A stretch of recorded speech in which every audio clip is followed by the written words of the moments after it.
বন্ধুরা কেমন আছো? আশা করি ভালো আছো। আল্লাহর রহমতে আমিও ভালো আছি। আজকে আমি পুঁই শাকের ডাল রান্না করব, তাই ভাবলাম তোমাদের সঙ্গে শেয়ার করি একটু। তাহলে চলো আমি কিভাবে মুসুরির ডাল দিয়ে পুঁই শাক রান্না করি তোমাদেরকে দেখাই। এই যে আমি প্রেসার কুকারে রান্না করব পুঁই শাকের ডালটা। এই যে আমি একটা প্রেসার কুকারে নিয়ে নিয়েছি, আর কিছুটা আলু কেটে নিয়েছি, আর এই যে এখানে পেঁয়াজ, মুসুরির ডাল, টমেটো আর কাঁচা লঙ্কা, আর এই যে পুঁই শাক। এই জন্য আমার কড়াই প্রেসার কুকারে রান্না করব মুসুরির ডালটা, আর সব ধুয়ে রেখে দিয়েছি। এবার মুসুরির ডালগুলো আমি এবার দিয়ে দেবো, কারণ এই ডালটা হচ্ছে আমি অন্য রকম রান্না করব। মুসুরির ডাল দিয়ে পুঁই শাকটা ফোড়ন দেবো না, এটা পুরো অন্যরকম রান্না করো। তোমরা পুরোটাই দেখতে থাকো বন্ধুরা, আমি কেমন করে রান্না করছি। পেঁয়াজ দিয়ে দিয়েছি, এবার দেবো আলু, ছোট ছোট কেটে রাখা আলুগুলো এবার দিয়ে দেব। আর টমেটো আর কাঁচা লঙ্কা কাটা আছে, এটাও দিয়ে দেব, কারণ এটা কাঁচা লঙ্কা দিয়ে তৈরি করব, গুঁড়ো লঙ্কা একদমই আমি দেব না। এটা কাঁচা লঙ্কা দিলে টেস্ট বাড়ে পুঁই শাকে। আর এমনি যে কোনো সবজিতেই যদি কাঁচা লঙ্কা দেওয়া হয় টেস্টটা একটা আলাদা রকম হয়, সুগন্ধি হয়। যাই হোক, আমি আদা রসুনের পেস্ট দিয়ে দিয়েছি 1 চামচ, আর দিয়ে দিচ্ছি স্বাদ পরিমাণ মতো তেল, যতটুকু লাগে সেই ততটুকুই আমি দেব। এবার দেবো জিরে গুঁড়ো, এবার দিলাম জিরে গুঁড়ো। এবার হলুদ গুঁড়ো দেব যতটুকু লাগে, এমনিতেই তো সবজিতে হালকা হালকা মশলা লাগে, হলুদটাও অল্প দেব। আর দেব পরিমাণ মতো লবণ, লবণটা আমি অল্প করেই দেব, আবার যদি লাগে আমি তখন চেক করে নেব। বাকি আমার সব দেওয়া হয়ে গেছে মশলাগুলো।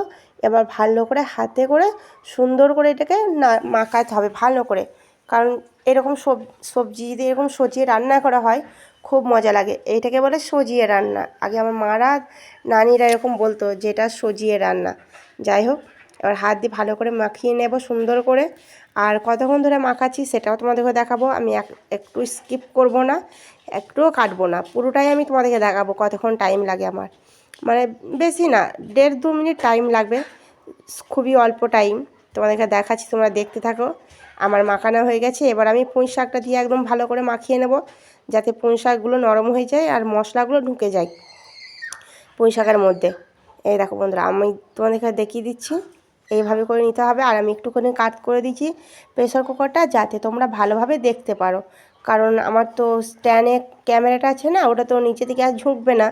এই জন্য ক্যামেরাটার দিকে আমি ফোকাস দেখাচ্ছি, তোমরা ভালো করে দেখো আমি কেমন রান্না করছি। আজকে কোনো অন্য রকম ভিডিও হবে না, আজকে শুধু পুঁই শাকের ডালটা কেমন রান্না করি এটাই তোমাদের সঙ্গে শেয়ার করব, কারণ আমার পুঁই শাক খেতে ভালো লাগে, এই জন্য ভাবলাম তোমাদের সঙ্গে শেয়ার করি। এই যেমন পুঁই শাকটা ভালো করে মাখানো হয়ে গেছে বন্ধুরা। এবার পরিমাণ মতো পানি দিয়ে দেবো, বেশি না, মানে অল্প পানি দেবো, এটা খুব ঝোল হবে না, একটু গাঢ় গাঢ় টাইপের। আমার এই যে ভালোভাবে মাখানো হয়ে গেছে, এই যে তোমরা দেখি বুঝতেছি এখনও পর্যন্ত আমি মাখাচ্ছি।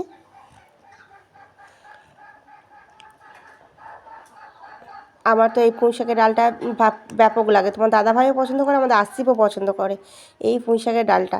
আমার হয়ে গেছে মাখানো, এবার আমি তোমাদেরকে পানি দিয়ে দেব, যতটুকু পানি লাগে ততটুকু দেব, বেশি দেব না। একদম গাঢ় গাঢ় হবে এটা, গাঢ় একদমই গাঢ় হবে, কারণ এটা ভাতের সঙ্গেও খাওয়া যায়, রুটির সঙ্গেও খাওয়া যায়। আমার হয়ে গেছে, এবার প্রেসার কুকারের ঢাকনাটা আমি লাগিয়ে সিটি দিয়ে নেব। তাহলে চলো, এই জন্য প্রেসার কুকারের ঢাকনা লাগানো হয়ে গেছে। এবার আমি গ্যাসটা ধরিয়ে দিয়েছি, 2 থেকে 3টে সিটি লাগবে, বেশি লাগবে না, এটা তো একদম মাংস না যে অনেকটা সিটি লাগবে। 2-3টে সিটি দিয়ে তারপর তোমাদের সামনে আসছি বন্ধুরা।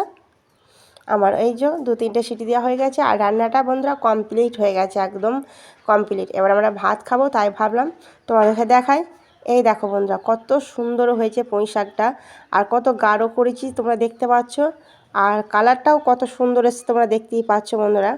আর এই পুঁই শাকটা বন্ধুরা রুটির সঙ্গেও খাওয়া যায়, ভাতের সঙ্গেও খাওয়া যায়। আর এইভাবে তোমরা একবার রান্না করে দেখবে। আর যারা পুঁই শাক খায় না, অনেকেই পুঁই শাক খেতে চায় না, তাদেরকে বলবো, দিদিভাইদের বলবো একবার রান্না করে দেখবেন, খুবই সুন্দর লাগবে।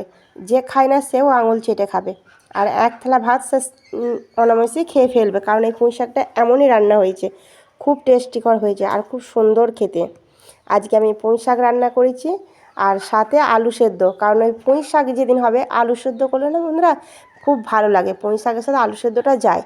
এই জন্য আমি আলু সেদ্ধ করেছি, পুঁই শাক আর আমাদের ডিম ভাজা। আর কিছু আজকে তরকারি করিনি বন্ধুরা, কারণ পুঁই শাক পেলে আমাদের মাছ মাংস কেউ আর হাত দেয় না, আমাদের খুবই ভালো লাগে, এই জন্য ডিমটা করলাম।